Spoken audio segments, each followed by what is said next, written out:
Hello, this is a Chessodoro game review. It was a 30-minute game played between 800 rating players on chess.com. Student is playing black.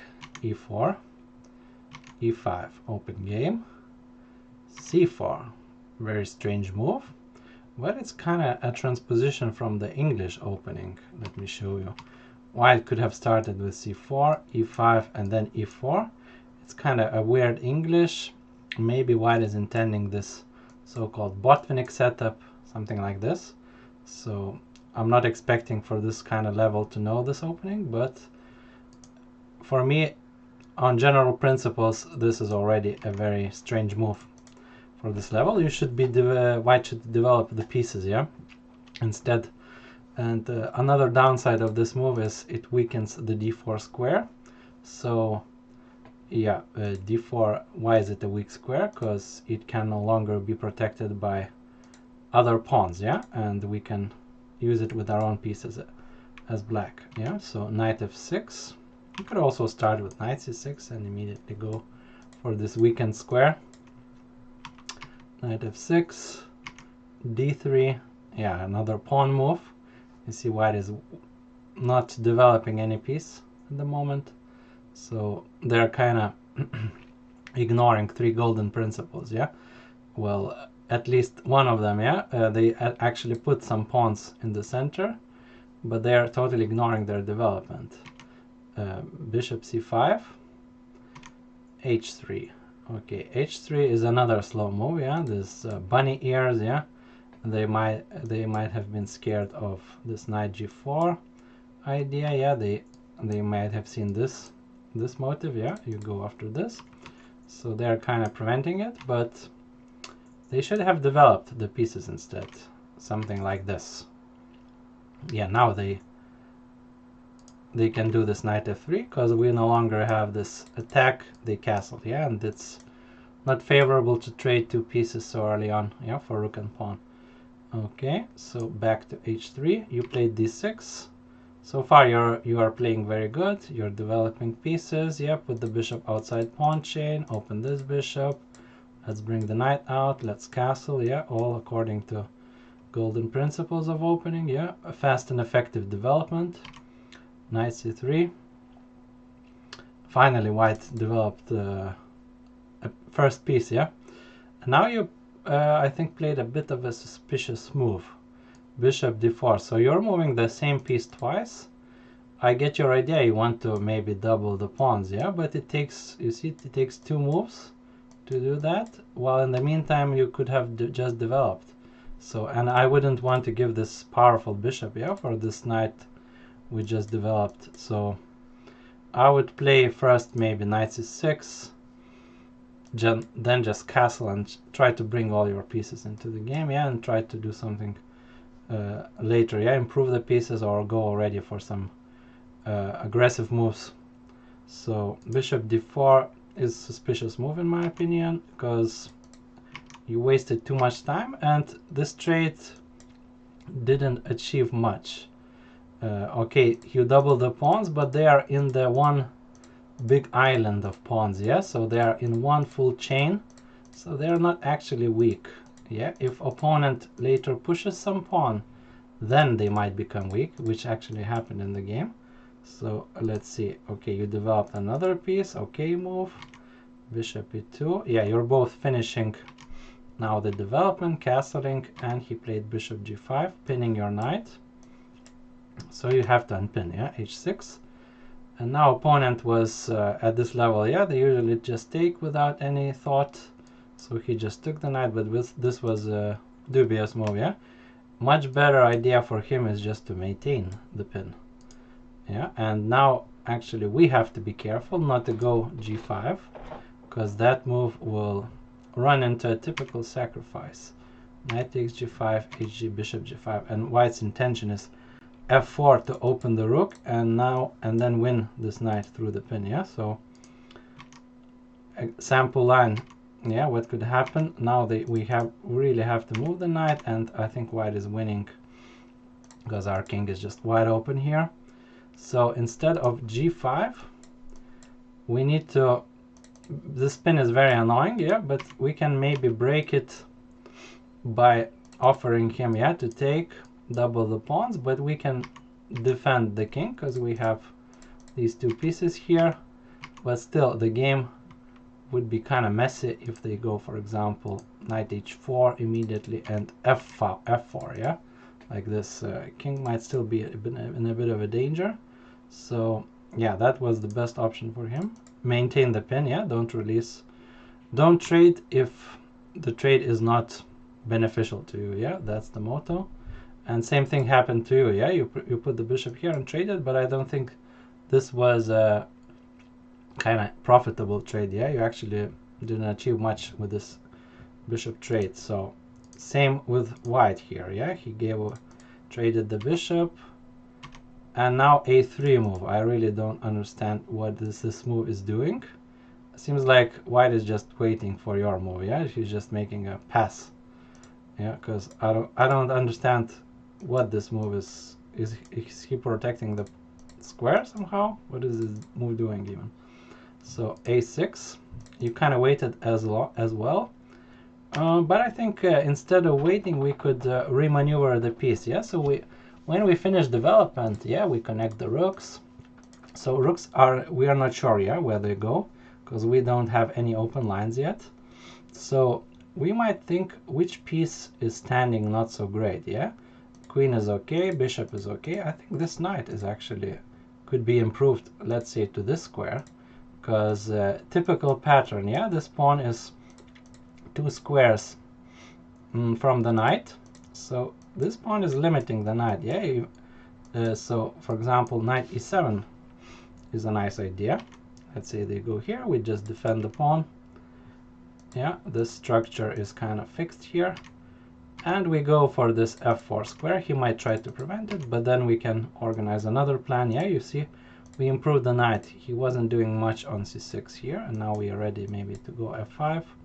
So always think when you don't know anything what to do, yeah? Think about maybe you haven't finished development yet. If you finish development, then try to improve any pieces which you think might stand badly, yeah, which are standing badly. For example, this knight, not so easy to spot, yeah, that it's kind of standing badly, but if you know this pattern, you can improve him. Okay, so a6, this is not a mistake, just you could have played better. And now opponent makes this move, yeah, he's trying to gain some center. d5 is a threat, yeah, a fork, and you took the pawn. I think this was a bit of an inaccuracy, yeah. You should not exchange his double pawns, yeah, not fix his structure.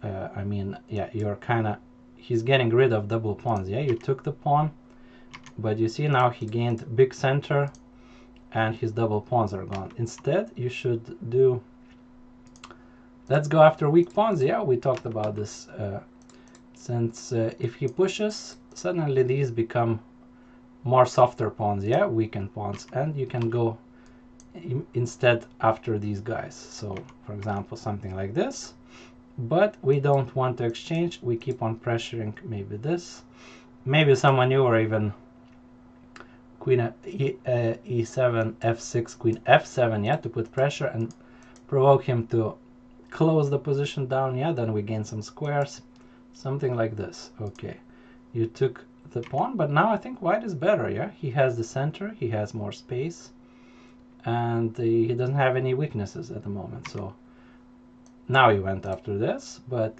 it can easily be defended. Maybe white could have played queen c2, something like this, and just move the rooks. I think white over ambitiously pushed the pawn, yeah. So, but it creates some squares for our pieces, this move.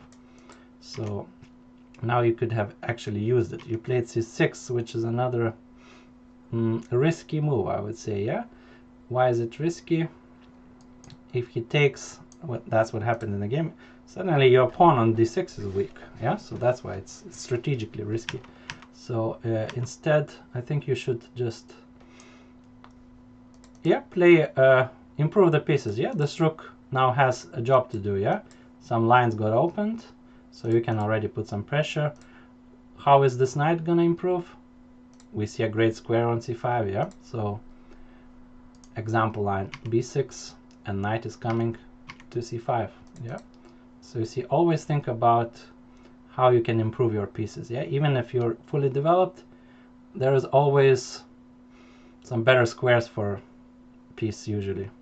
So let's continue the game. You kind of made this weakness, and now some sharp play.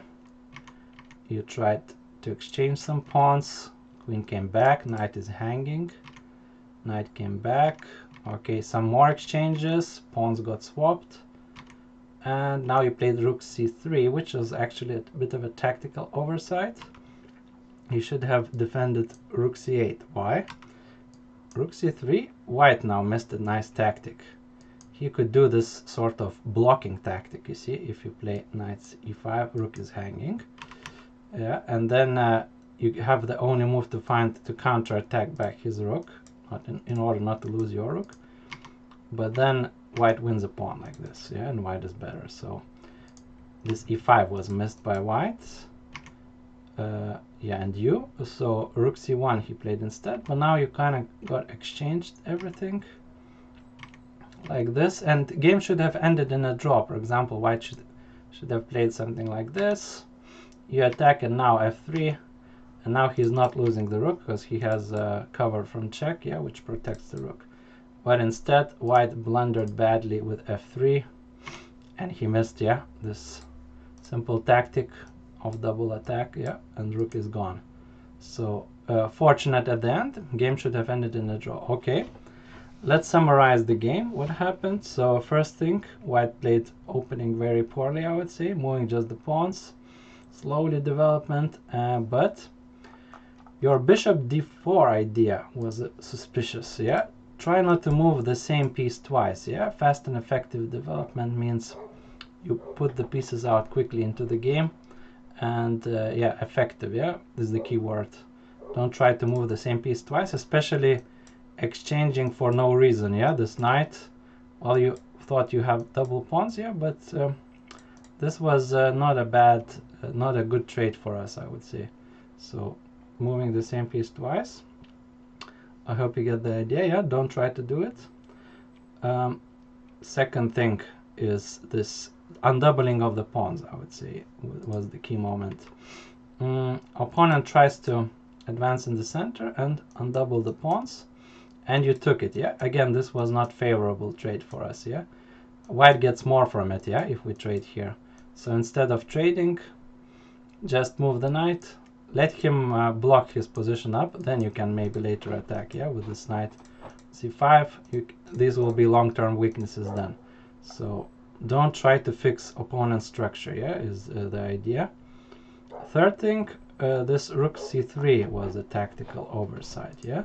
So this was like a 30-minute game, so actually you had plenty of time. So, but I think according to time, only 10 minutes was used until here.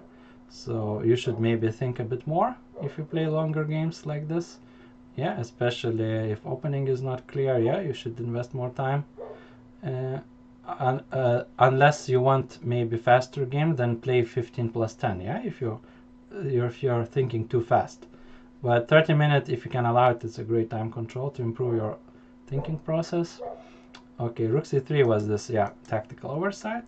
And fourth thing, game should have ended in a draw, of course, yeah, but white blundered with this f3 move. Yeah, so you were lucky in the end. So I hope you enjoyed. I'll make a plan for you to kind of reduce blunders at your level. I think you need to get good foundation with mating patterns, tactical patterns at this level, yeah, so I'll put it all in your plan and see you around. Thanks for watching. Bye bye.